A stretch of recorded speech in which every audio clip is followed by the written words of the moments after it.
Welcome to this explainer where we're diving headfirst into the dark, grimdark reimagining of classic pirate lore from the Chronicles of Bone.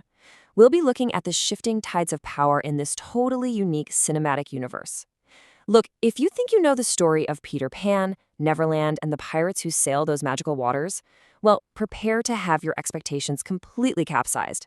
Today, we're focusing on a really brutal transition, a moment where magic meets cold, hard steel, and the pirates of our childhood are thrown into an unforgiving, incredibly tense political reality. Let's get right into it. Right away, we're thrown into this phenomenal cold open. We get a direct accusation from a mutineer named Finn, and it immediately shatters the illusion of our famous pirate captain. Finn doesn't just want Hook's ship, right? He wants to destroy the very foundation of Hook's authority. He looks at this legendary figure and just straight up calls him out as a fraud. It's a brilliant way to set the tone for the entire narrative. It basically tells us, hey, the legends we've all heard, yeah, they're just well-crafted PR. Part 1. The Myth of Captain Hook. Deconstructing a pirate legend. Now, it's fascinating to see this narrative strip away the cartoonish villainy of Captain Hook and replace it with a really precarious political situation. Because the stories we think we know are a massive contrast to the gritty reality happening aboard Hook's ship. You see, a captain's power really only goes as far as his crew's belief in him. And you know what? Hook's crew is losing their faith fast.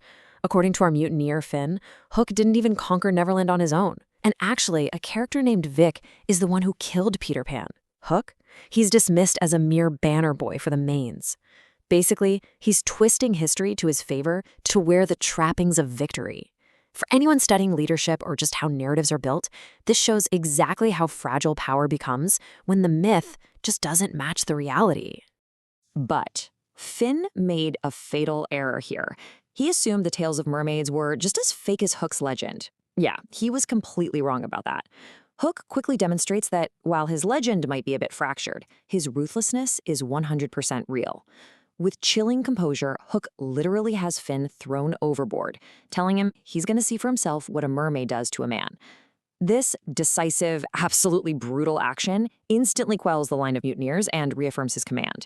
It proves that sure, his resume might be embellished, but his capacity for violence, that absolutely is not. Part 2. Breaking the King's Chains, Hook's Rebellion. Just moments after putting down a mutiny, reality comes knocking.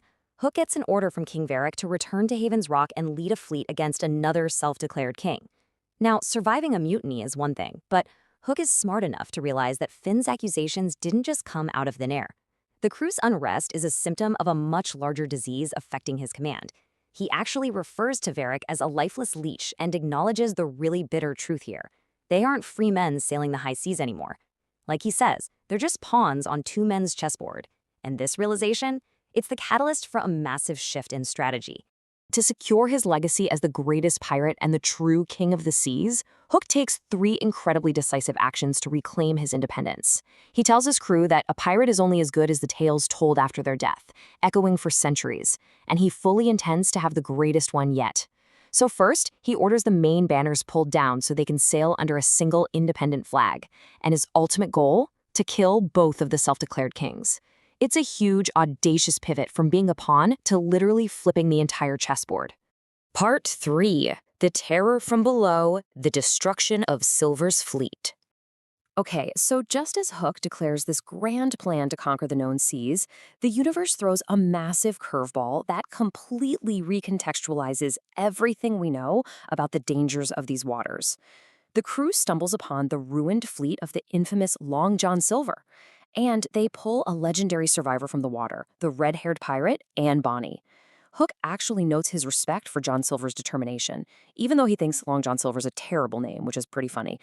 But finding his fleet entirely decimated is a real shock.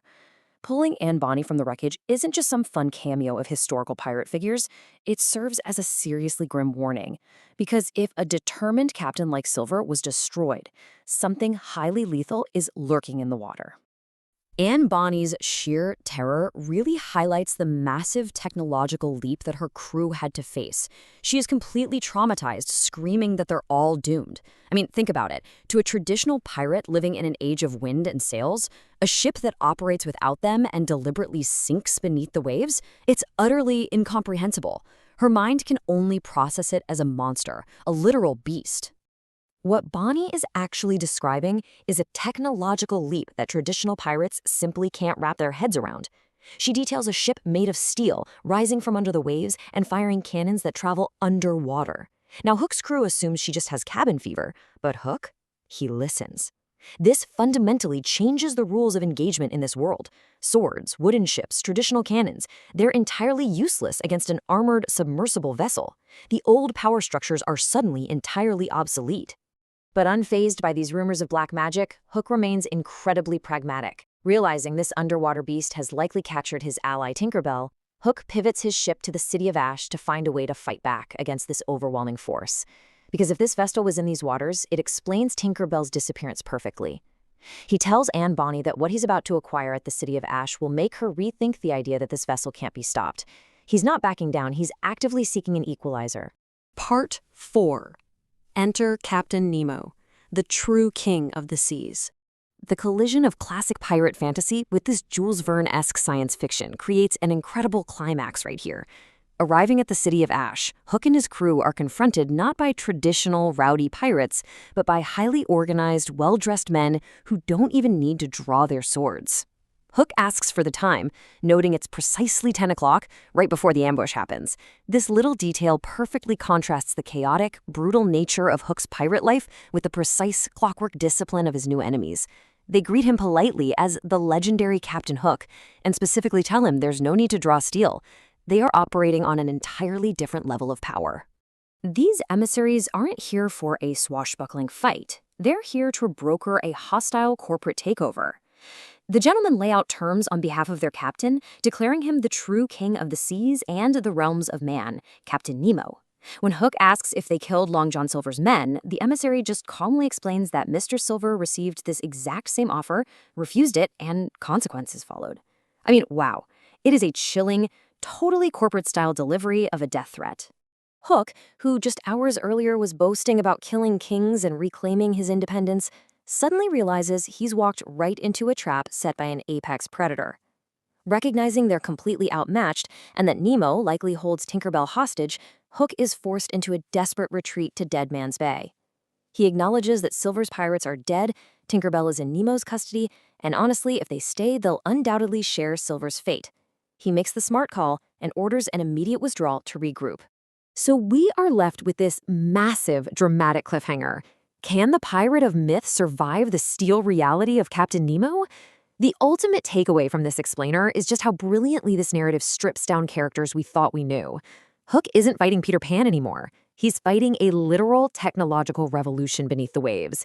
The obsolescence of old power structures in the face of sudden technological advancement is a very real theme playing out right here in a fantasy setting.